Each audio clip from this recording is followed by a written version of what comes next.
Good. So The good. old refresh. All right. So we are now recording. All right. Welcome, everyone, for joining us. This is a pre recorded broadcast, live stream, what have you. I am here with Elon, my good friend Elon, of course, my doppelganger, partner in crime, whatever you'd like to call him. I am, of course, Brad, home theater gamer, and we are actually joined by Bert, the CTO of, is it NEWAURO? Is that the NEWAURO BV? Is that the Yes, the company is now NEWAURO. That's right. perfect? Perfect. I did my research, so I'm hoping I'll get things right when I bring them up. But we're just going to have a chat with Bert today about Auro. They announced some new technologies and things like that. This will be a premiere video, so we will be in the comments. So if you're here watching live, we will be answering your questions as much as we can in the comment section. So that is just myself and Elon. Bert, I'm sure, has other plans. So yeah, we're just gonna kick things off. Elon, I'll kick it over to you because you had some kind of a questions on the agenda, so to speak, of kind of the overall, like what we want to talk about today on here. Yeah. So Bert, I mean, primarily before this, before Auro 3D went into bankruptcy, I think it was 2021, 2022. But then they were acquired by some investment firm, and they really put some money into it. Then CES 2024 in Las Vegas came around, and you had some really big announcements Yeah. announcing not just our 3D is back per se, or risen from the ashes, but also ROCX and ROCene,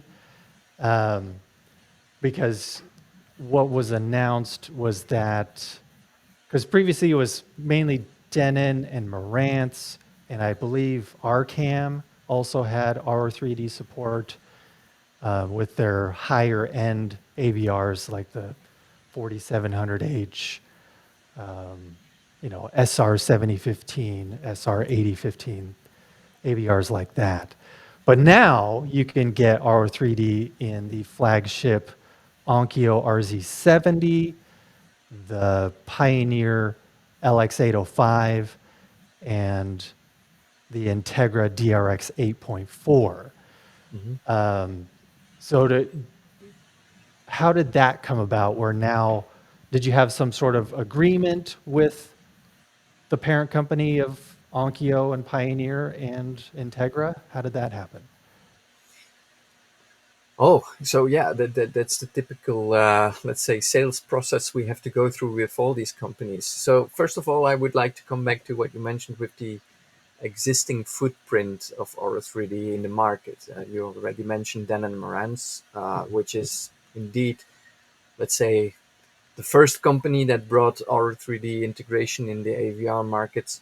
But in the meantime, we're actually proud to say that if you look at the AVR market itself, we are in 80% of the brands that have AVRs, and I would say we cover more than 60 or 70% of all the models of AVRs in the market. So it's not just Dan and Marantz.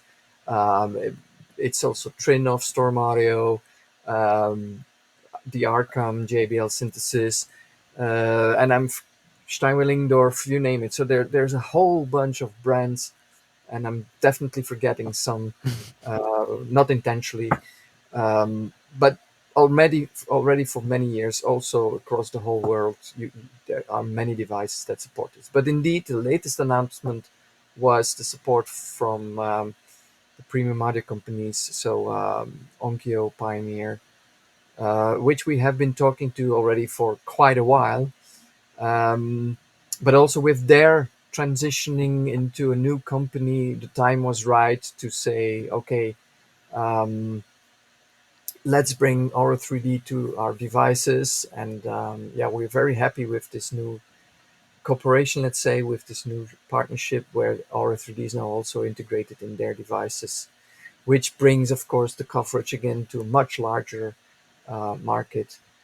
So together with Denon Marantz, Yamaha, and then the Onkyo, uh, Pioneer Integra devices, I believe we cover a very nice area of the market. And if you then add these high-end devices on top of it, um, yeah, basically the whole AVR market, except of the devices lower than 10 channels, um, support Auro 3D. And by the way, this is something we are also working on. Um, you already mentioned our scene, our virtualization technology. This actually also works on regular speaker setups. So stereo 5171, we can also virtualize to have a 3D experience on that. Oh, And so wow. we are working with some companies that they would add our 3D support on these 6 or 8 channels devices as well. So Ah, who knows in the future? okay. All right. So that's And then, interesting. yeah. Um, so going forward, now that you have a partnership also with Pioneer, Integra, and Onkyo, yeah, do you see yourself integrating RO technology within even the lower tier Well, AVRs? let's say that's our goal. Yeah. We really would like to have more people experience our 3D quality and our 3D content, um, because yeah, we in the past there was this how to call it halo over Auro, as this is a high end solution, high end feature that you can only find in high end devices, which was to some extent true, but that was, let's say, because how things went. It's typical when you have a new technology in a car, for instance, you will find it first in the very expensive cars, and then over time it trickles down to the mainstream cars. Well, that's also our aim. We really would like to prove and show to the world that our 3D is more than this premium high-end solution. We are premium, we are high-end, but it's not like expensive. It doesn't have to be expensive, and it is um, reachable by a much larger audience. And that's why, indeed, at CES we also made quite a lot of noise around our other technologies to help us achieve that goal. And that's on one hand our soundbar technologies, because that's of course a totally different and much bigger market than the high end or AVRs in general. And other technologies that we are working on are towards that same goal. For instance, our headphone technologies on mobile devices, or virtualization technologies on stereo devices. We even have now technology for smart speakers, technologies for Bluetooth speakers to give more spatial audio, even on devices that have a much lower price tag than what we worked on in the past. Wow. Okay. Kind of speaking of that, it's been my understanding that RO3D, at least originally, even with its 10.1, 11.1, 13.1 configurations, they were all channel based, correct? Mm-hmm. And is it my understanding now that it does actually support object based codecs now? It's not just channel based? True. So indeed, the original R3D format was conceived as a channel-based format, which is contrary to what some people claim or think, is not a limiting factor for, let's say, reaching other kind of device setups. So it originally was channel-based, the technology was channel-based, but that doesn't mean it's not flexible.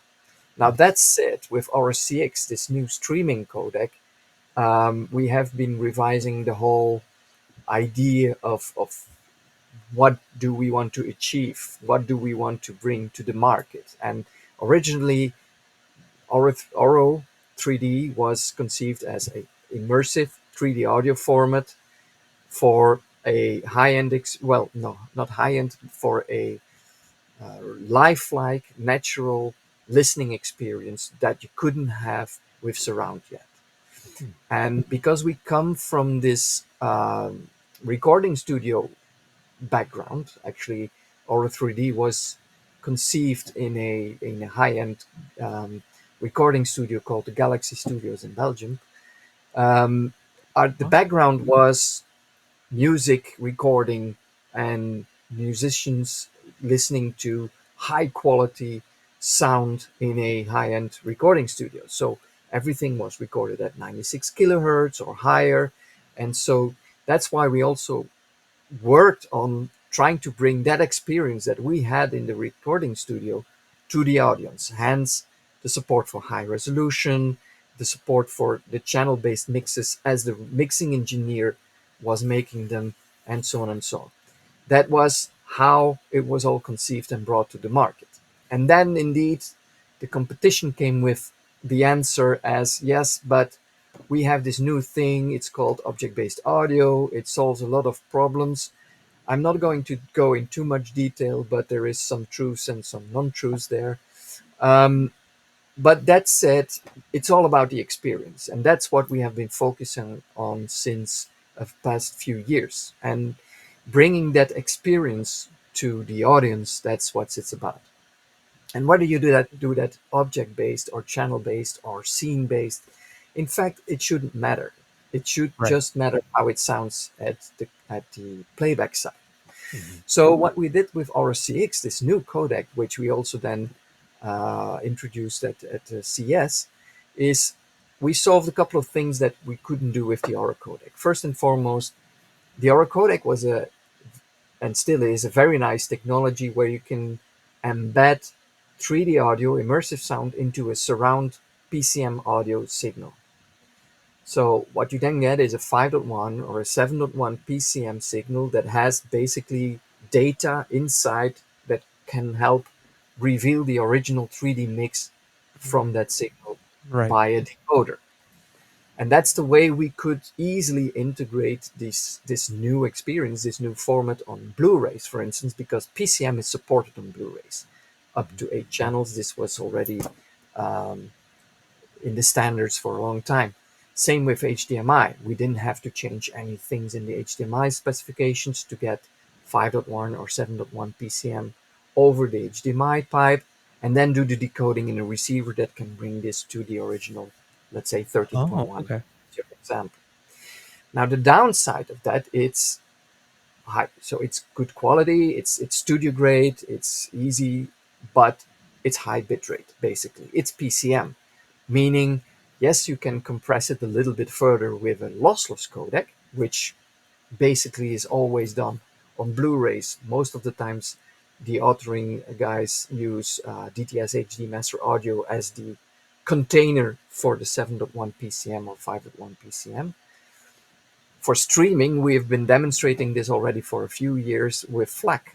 So we just embed it in a FLAC container, which compresses it by a factor 2 or something, and then you can stream it again or download it and play it back on devices that have that support. But you're still facing with, let's say at 48 kilohertz, you're still facing with bit rates around 3.5 megabits per second, giving you this fantastic high quality experience, nice immersive sound, without artifacts as you can have with some other solutions, but it's still 3 megabits per second, which makes it a little bit hard for streaming in some cases. For instance, going to a mobile device while you're on the subway or when you drive through a tunnel. That's what we also wanted to have a solution for. And on the same hand, we couldn't provide some new um, experiences. It was fixed, as you say, it was channel based, which means what you hear is what you get, or what you get is what you hear. And there's nothing what you can do with it. And the one thing we found very valuable in object based audio technology is not the fact that you maybe can have individual sounds going around your head, because that you can also do with channel-based audio in a very good way. Mhm. The real attractive side of object-based audio is what you can do as a user with those objects, meaning interactive features such as dialogue enhancement. I want to change the level of the voice. I'm a little bit hard hearing. I want the voice louder, or vice versa. If you have a sports event and you're watching with friends, maybe you don't care about the commenters. You just want to feel like you're in the stadium. Those things you can do with object-based audio in a very nice way. And that's what we also wanted to focus on, just like having multiple languages or having the ability to reposition commenters, stuff like that. And so that's what we also added to Auro CX in. So it's both a solution for the streaming, going to lower bit rates, as well as adding new features with object-based audio indeed. So while Auro CX is now indeed giving still channel-based audio, even for immersive sound, where we go even higher in channel counts. Mhm. You may know the 22.2 Japanese standard. We can support that, no problem. Mm. And at the same time, we now also have object-based audio. And what's very nice about our CX is we didn't only go to lower bit rates, where the competition is already also playing, but we also kept the quality aspect of Auro 3D in that codec, meaning we have lossy low bitrate codec where we can even do Auro 9.1, for instance, or let's say 714 at bit rates as low as 384 kilobits per second at transparent quality. Um, and in some tests, we score better than most of the competitors. But we can also go to higher bit rates where you're in the realm of, let's say, we want the same quality as what we had on the Blu-ray, um, but at a little bit lower bit rates. So we support that. That's a mode we call transparent or near lossless mode. And we also added lossless audio. So we can really do lossless immersive sound streamed over the internet um, with or with objects, which can also be losslessly encoded. So we cover the whole range from low bitrate solutions all the way to high resolution, high end audio for immersive sound and interactive audio up to 192 kilohertz, all with the same codec.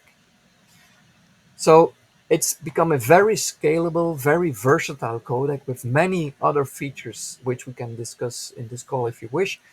But it's becoming a very attractive codec for um, people who, in the meantime, become aware of, let's say, some of the limitations of the existing solutions in far of streaming high quality, high resolution audio in immersive sound, as well as catering for the applications that we couldn't handle in the past.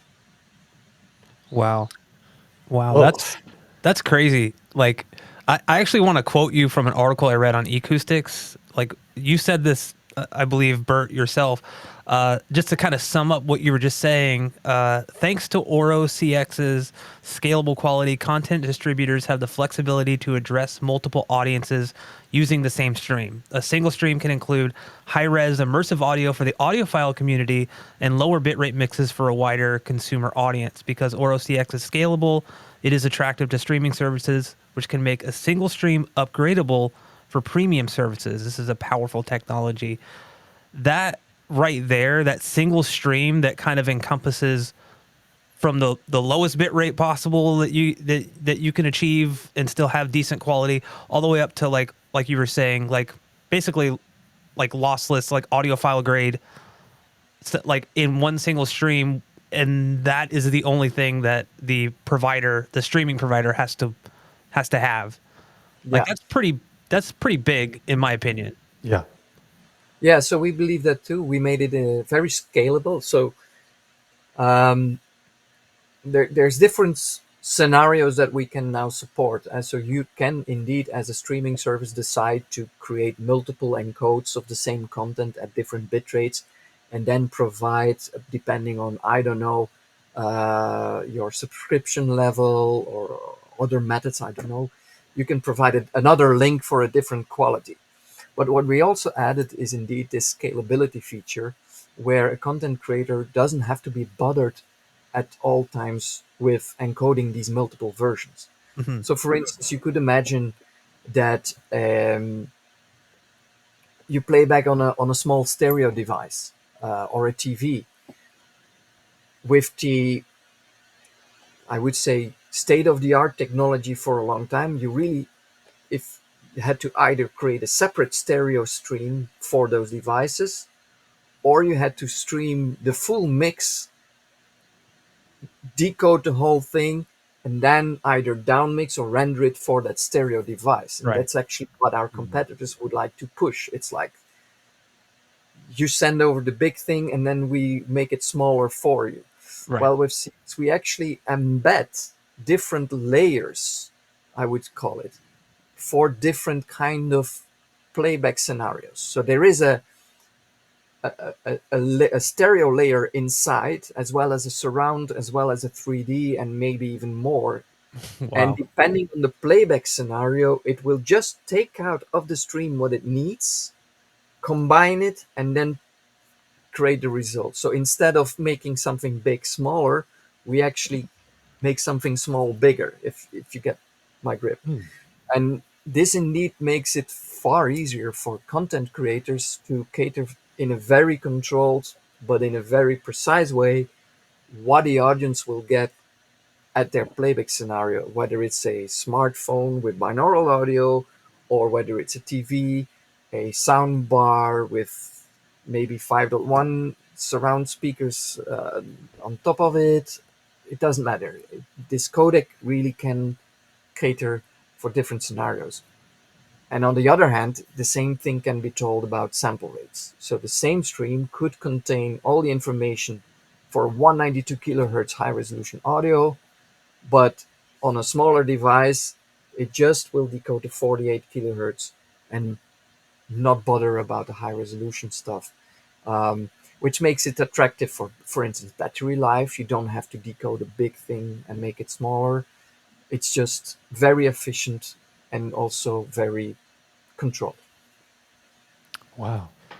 Because up until now, I mean, it seems like, I mean, I can't speak for everyone, but it seems like at least a majority of the people who are following along with just home audio and home theater news in general here in the United States is that A, they think RO3D is dead, and that that like they're just behind the times because of the fact that they still think in their mind that RO3D is strictly channel based. So I'm really glad that we're kind of debunking that and saying that RO is actually object based and channel based. Because I mean, even then, it's interesting what people just kind of latch onto and just take as the truth, and they don't want to change their mind after that because they think, yeah, DTSX and Dolby Atmos are object based. I'm all about object based. That's all I want. And anyone else who doesn't do object based is, behind the times and they're stupid. But but even then, like so many Atmos mixes are channel based.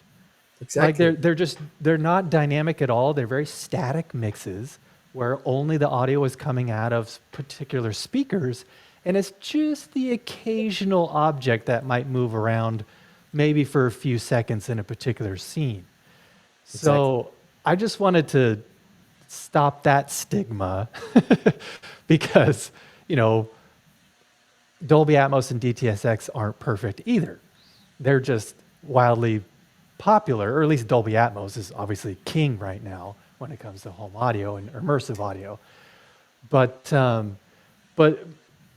when we're speaking of ROCX, is still can be rendered by the RO engine, correct? Like even in an older model, like say the Onkyo RZ50 or the Denon X3700H, it's a few years old. Can those still decode ROCX? No, and yes. Let me be more clear. Sure. So first, I want to come back on what you said about channels and objects. You're totally right. If you look at the mixes that are out there, in fact, most are 714.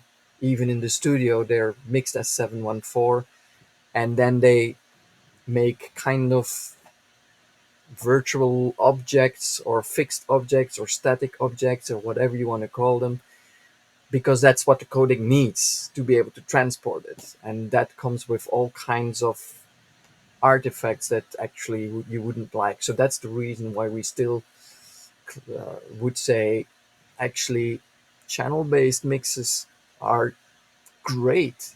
It's not because there are objects that they actually do something useful with it. So I don't want to go too much in that debate, but I can just say the fact that we do support all those formats in real channels as well, and even higher, also helps us to have better quality of those mixes, even at lower bit rates. Just to say that. Coming back to your question, can an older device decode an ROC Extreme? The answer is initially no. What it means is RCX is just like another codec, like going from what Dolby had to do for Dolby Atmos, going from DD Plus to DD Plus JOC. You need a decoder in the device to be able to decode it. So that's a big change that will need to happen. Right. Yeah. Is there a new version of the engine that will support RCX decoding? Of course. That's what we are now rolling out and working on with several chip manufacturers and device manufacturers. And then you get the combination of both our CX decoding or a codec decoding or a matic upmixing, and in some cases then indeed our soundbar processing or headphone processing, all in the same engine. Wow. And we realized this pretty soon, that this is going to be something that takes a while before new devices get it or upgrades comes on new older devices to support RCX properly. So what we did is we are working with a couple of streaming services, and they have built in the ROCX decoder in their application.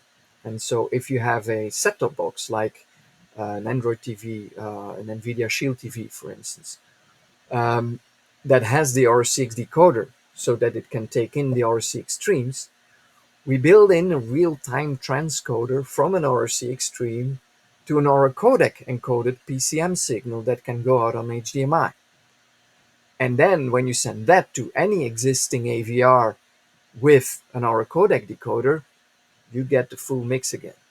So even when it is sent over as a 384 kilobit per second ROCX stream, you will get your HDMI compatible output on an existing device. Even the first generation Auro device will decode that stream. Of course, then the receiving side needs to be an app with this application inside. But we are, of course, working on a trajectory with several partners to build in the decoders, to have, for instance, direct streaming to those devices of the bit stream immediately so that they can decode it internally to the highest quality and even make use of more channels when necessary, stuff like that.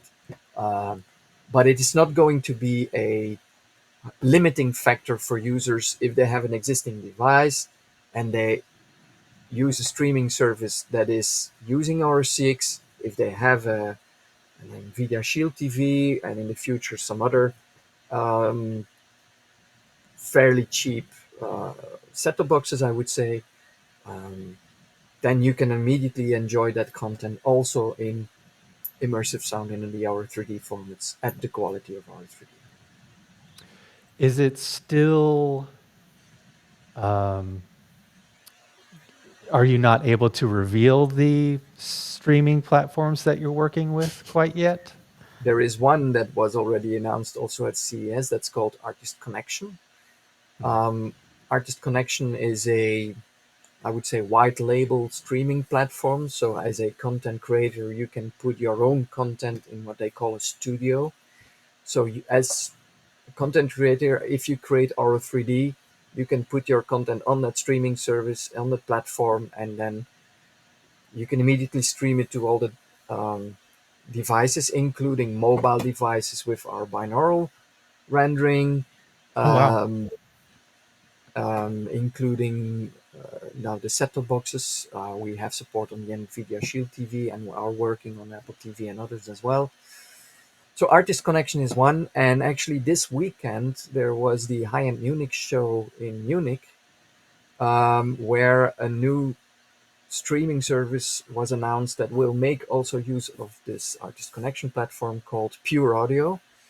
Um, and they will later this year, how to call it, release their service, or launch their service with lots of our 3D content that you can directly stream to your systems soon. Hmm. And others are coming as well. Including like the major streaming platforms like Max I cannot say or anything about Netflix. that. Okay. This is one of those interviews where we're just trying to pry. I'm kidding. No. Um, yeah, I mean I, that's really exciting. Just to have that kind of technology out there, like you were mentioning, like Artist Connection and Pure Audio, and I really think that it's like a step in the right direction because the one thing I've always been kind of well, I always like just rag on the streaming services because as sometimes as as good as some of these audio mixes are that we hear on Netflix and Disney Plus and all these places, they're still at the core lossy, yeah, and there are just like having.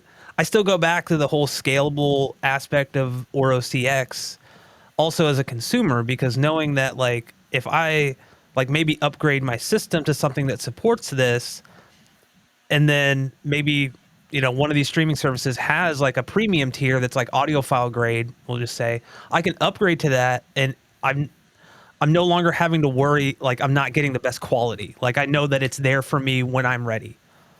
And I think yeah, that's really powerful. And yeah, I know like a lot of people have issues with like the amount of money streaming services already charge, but for like audiophile grade stuff, like the network infrastructure and everything has to be there too, but also the technology behind it isn't free, right? Like that, all that R&D and everything costs money, so that's got to be worth something. So in that on that note, it's still amazing to have these options available overall. exactly. Yeah, and that's what we try to achieve in the development of our six as well. It's to be able to provide those options. Whether you want to go that direction or the other direction, it doesn't matter. And the options will be there.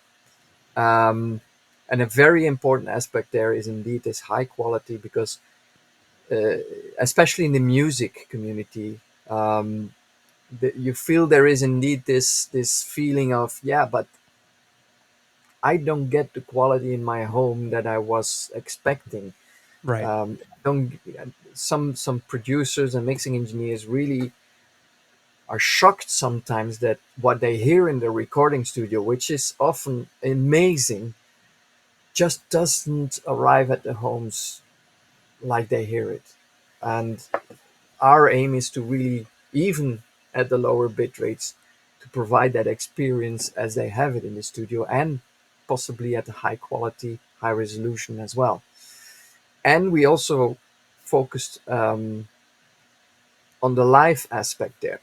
So one of the things that we also heard even this weekend is that yeah, there is no real live immersive streaming solution for high quality music. Well, actually, we have been demonstrating this now already a few times. We have this partnership with Korg Live Extreme as well, um, where we do real time live streaming with Auro 3D at 96 kilohertz. And we actually demoed this from a concert that was done in Tokyo. and did playbacks in several locations, including one of the major studios in Hollywood, where we had several people assembled, and it went flawless. It was high quality picture, 96 kilohertz Auro sound. Um, it is possible. So Yeah. that's what we also want to do, and we want to bring this not only to these specific locations. By the way, this was also just over the internet, so we didn't use special lease lines or whatever. Standard infrastructure. And so that means we can and we want to bring this to the people at home as well, to give this experience. And this is also one of the reasons why we first partnered with Artist Connection, for instance, because that's also their goal. It's to bring high quality immersive sound for music, for live music, to the homes, to the people enjoying in their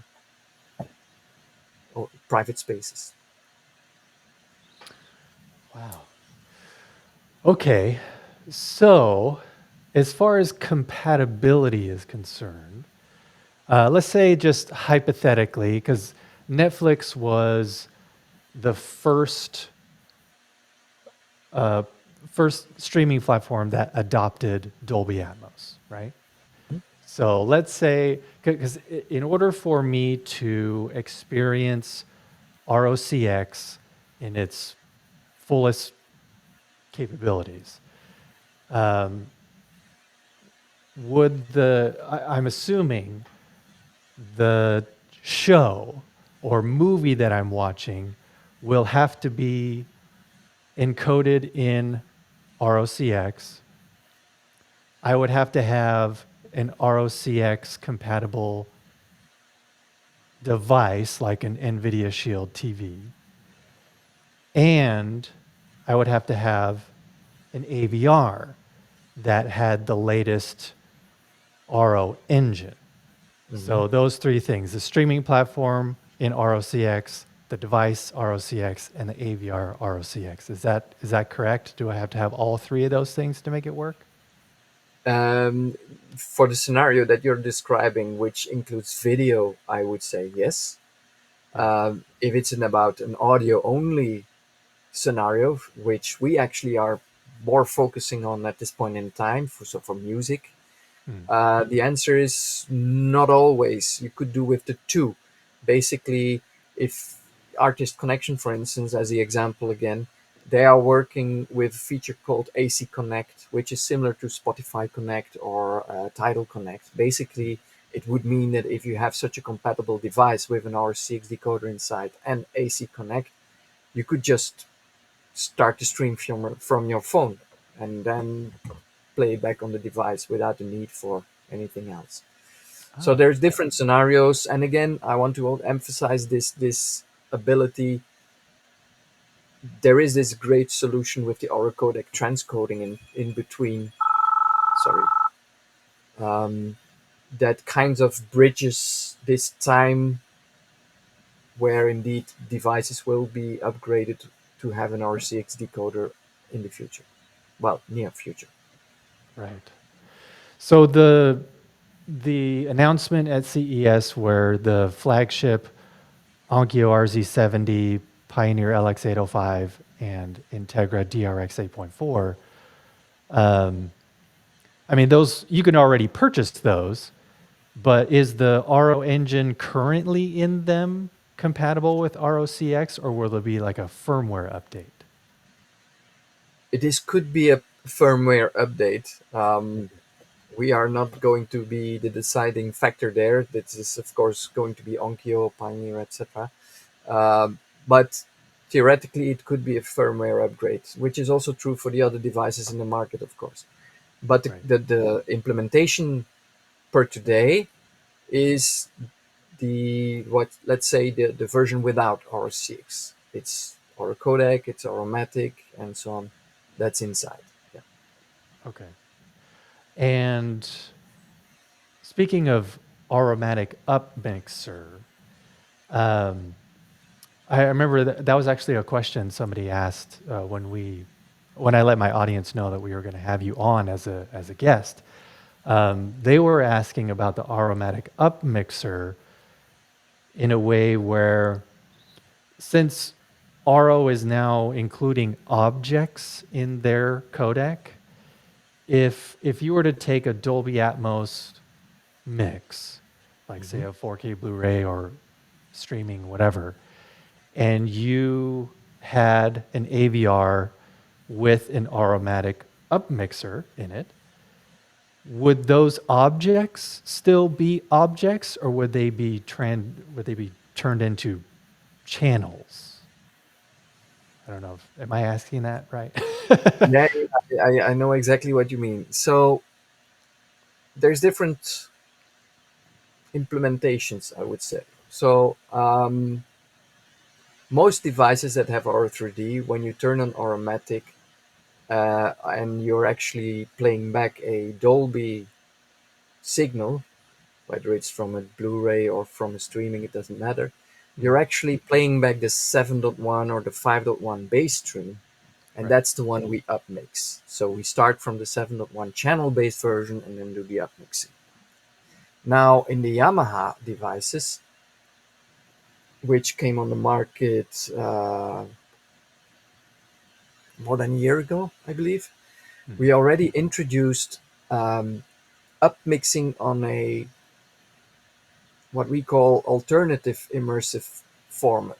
So there we can do aromatic upmixing on a Dolby Atmos or DTS or MPEG-H or whatever signal that provides us with a 3D signal.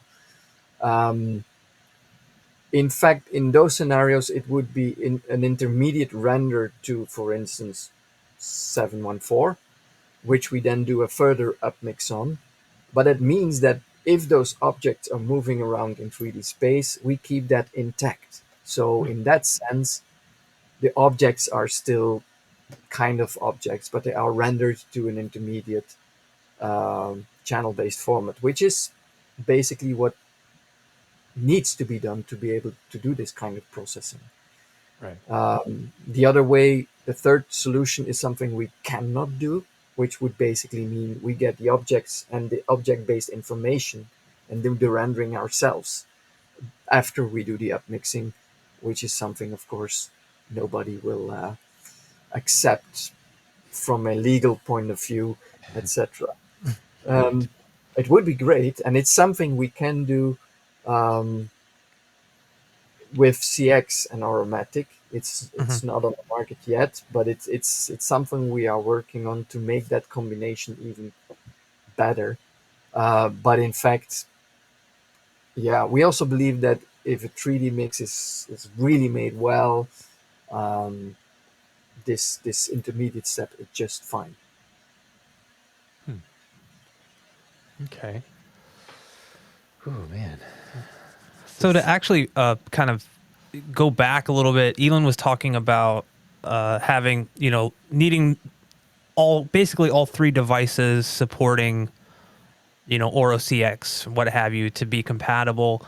I kind of want to go one step further because I think for a while, at least up until like 2022,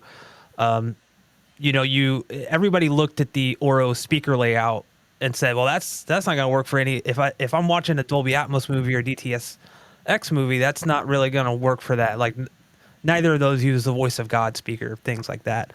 And I think March of 2023 last year, Denon and Marantz actually released a firmware for the 3800H, 4800H. There's a few. I'm not going to go through all of them, but basically now the top front, top middle, and top rear speakers can be used for Oro 3D playback. Did you guys have a hand in that? And if so, like, what was the consideration there? Was it more of trying to create a unified kind of speaker layout that said, hey, like, it won't be ideal, but it'll still work? Exactly. So the way we looked at it is if you read many comments on the internet or also even some papers at the AES, the Audio Engineering Society, and so on, it is clear that the way the Auro speaker setup is conceived is actually providing very nice enveloping immersive sound. That's the strength of our 3D and this setup there. But indeed, it's as you say, there is a reality in the market where there are other formats using slightly to very different Yeah. setups for various reasons, whether you like it or not, basically. Right. Yeah. And initially, the implementations were made in such a way that it was kind of exclusive. If you had your speakers the Auro way, it was hard to play Dolby. If you had your speakers the Dolby way, it was hard to play Auro. And that's, of course, not the way customers, consumers would like to see it. If you Right. buy a device, it should work for everything. So actually, this firmware upgrade worked in two directions. So we kind of said, okay, it's not ideal, but if you put the speakers the Dolby way and you play Auro in it, you will still hear an effect better than surround, and Right. you will something that works. But the other way around is true as well. If you play Dolby Atmos content on an Auro setup, it will sound great as well. Some people even claim it's better. Oh, Leave that up wow. to those people. And there are psychoacoustical reasons for it. Why Yeah. actually these positions work very well for our brain. Practical things come also into play. So it's our decision was basically made on it's not ideal. We just think the Aura setup is sounding the best, Hmm. but we don't want to be kind of dogmatic and say like thou shall not use this setup Right. because this works for you. Um, so that was basically the reasoning, and that's also what you will see with other things like the sound bars and other devices. It's trying to, yeah, it's one device, you cannot change those speakers at all, so let's try to make something that works on all these configurations as well. But again, we do believe that of course the Aura setup works best, and the proof is also that you can see that if you look at the speaker setups used by many content creators, and the way especially the front height, but also in most cases the rear heights are positioned, yeah, it's almost for a lot of people it's hard to distinguish whether it's Auro or Dolby or the Right. DSO. Right. Yeah. Yeah. And So this, are go ahead. Sorry. we reaching a unified setup? I'm not sure, but we'll see. Yeah. I mean, this is something that kind of came up.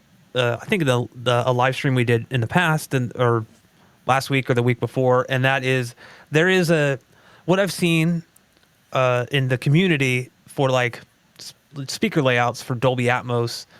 It can be very divisive. Like some people say it's this way, some people say it's that way. I've not seen that with Oro, right? Like your recommended setup is the only one I've ever seen people say this is how you should do it. Whereas like Dolby Atmos is like, no, we want to put the speakers here, no here, no the angle here. And so there's I feel like less confusion on the Oro side for overall speaker layout. Like if you want Oro, this is what you've recommended will get you the Mhm. the optimal output, basically. And in fact, if you would look at the internationally defined speaker configurations for recording and broadcast production and so on, without us intervening, Hmm. those speaker setups, if they have, as for instance, 714 or 514 setups as per the ITU standards, they're basically our 3D setups. Yeah. It's very clear, it's very straightforward, and there's just psychoacoustical evidence why it works better. So there you go. Yeah. So when you speak of ROCX being implemented even with live broadcasts like sports events, I'm assuming that's going to be primarily partnerships with broadcast companies in Europe.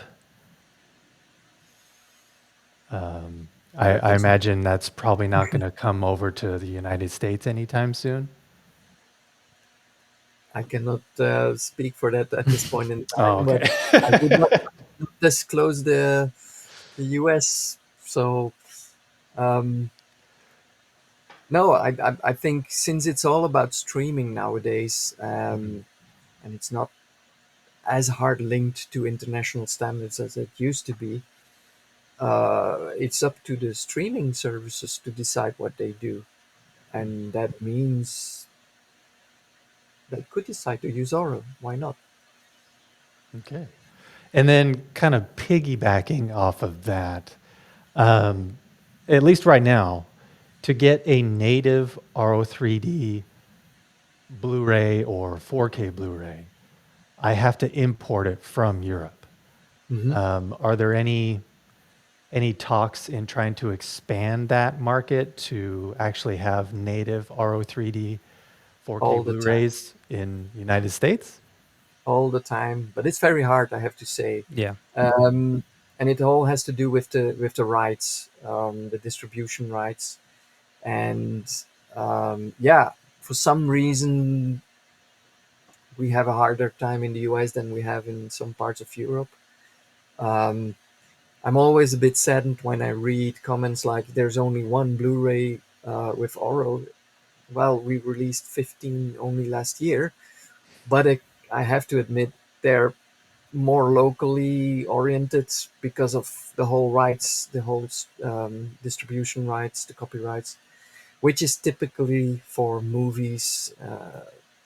And that's where we actually, that's one of the reasons why we started to focus much more on music, not only because that's our DNA, Hmm. that not only because that's where the real strength of Oro can be heard and experienced, but also because music is much more universally available than movies.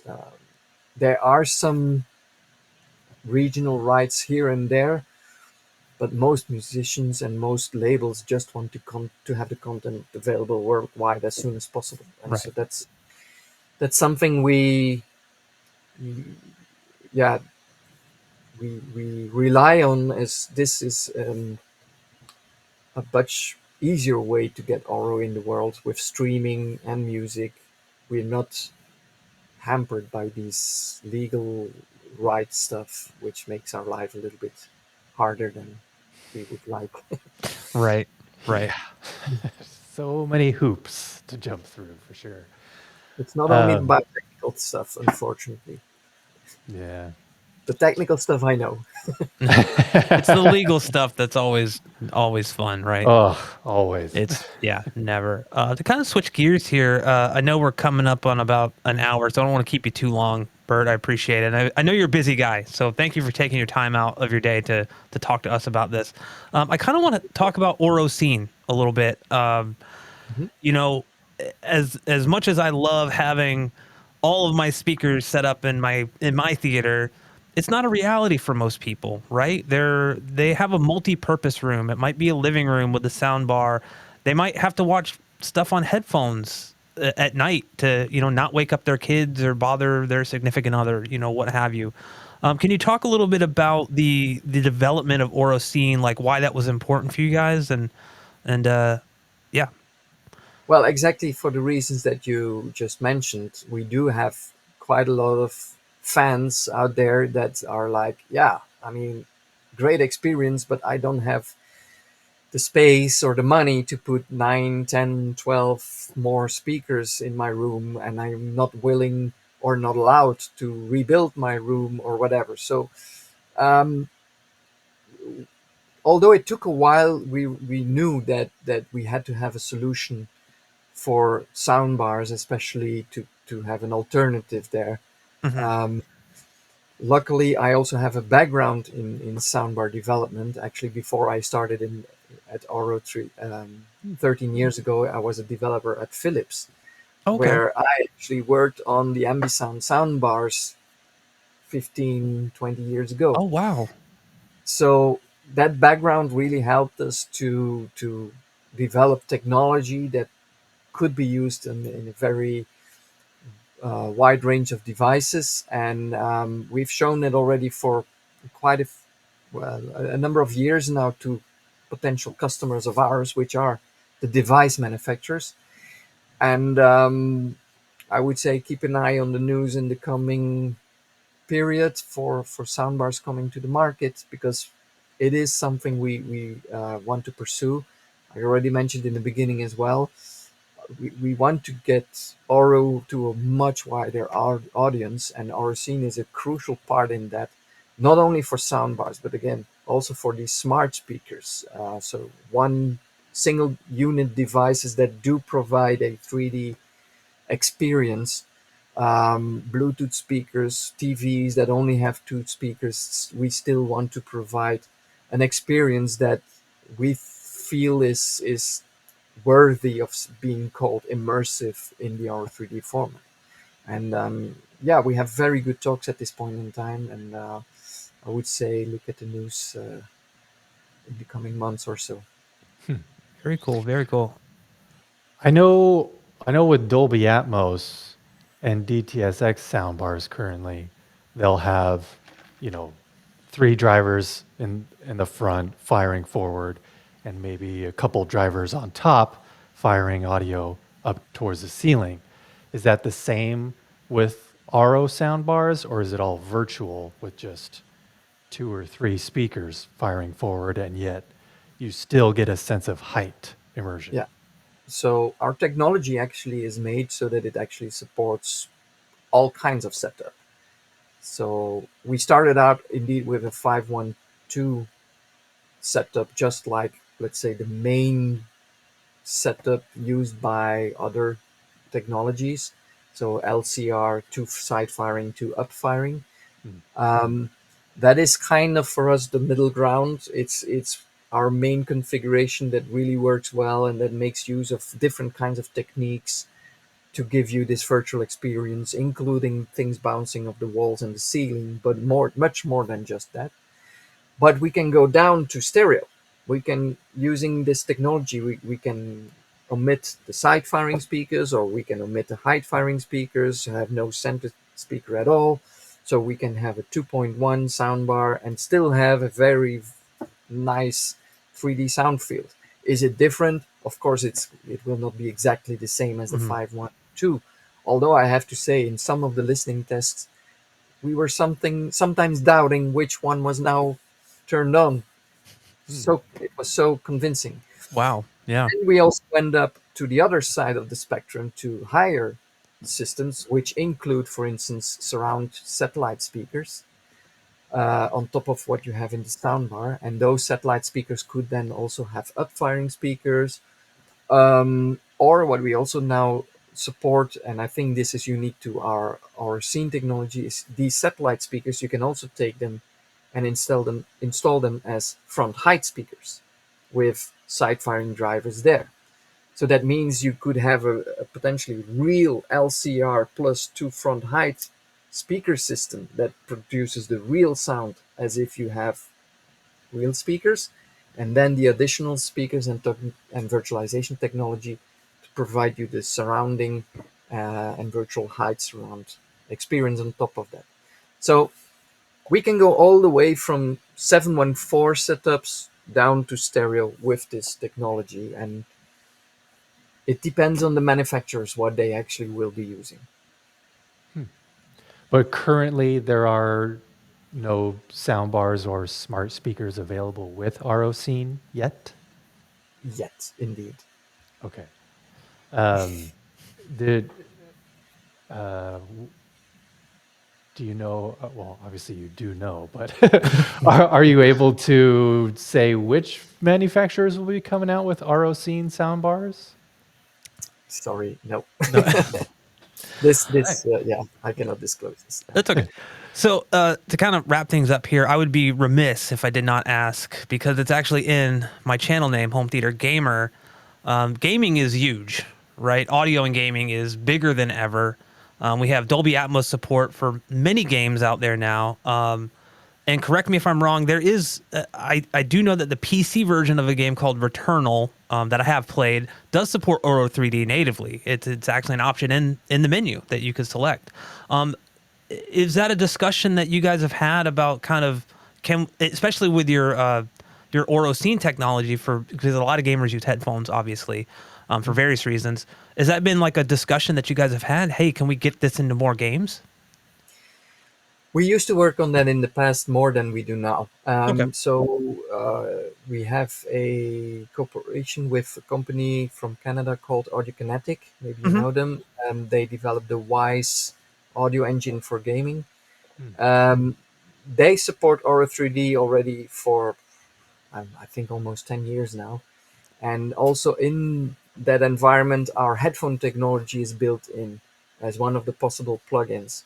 Okay. Um, so I do know of a couple of other games that were released with R3D. In fact, there was one game, but the name I forgot it. But also, let's say it's quite a while ago. But there was this terrific horror game that even had music recorded in R3D Oh. um, with a real orchestra that was used in this game, and that was amazing experience. And we were really happy with that cooperation and that experience. However, the gaming world is a bit special because it's Hmm. not about linear distribution, it's about interactive content creation on the spot, which meant if you want to experience this on a soundbar or on an AVR with real speakers, instead of just between quotes headphones, Hmm. um, there's a little bit more to it. And Right. then it all comes down to cycles, budget cycles. How many CPU cycles can you spare for audio?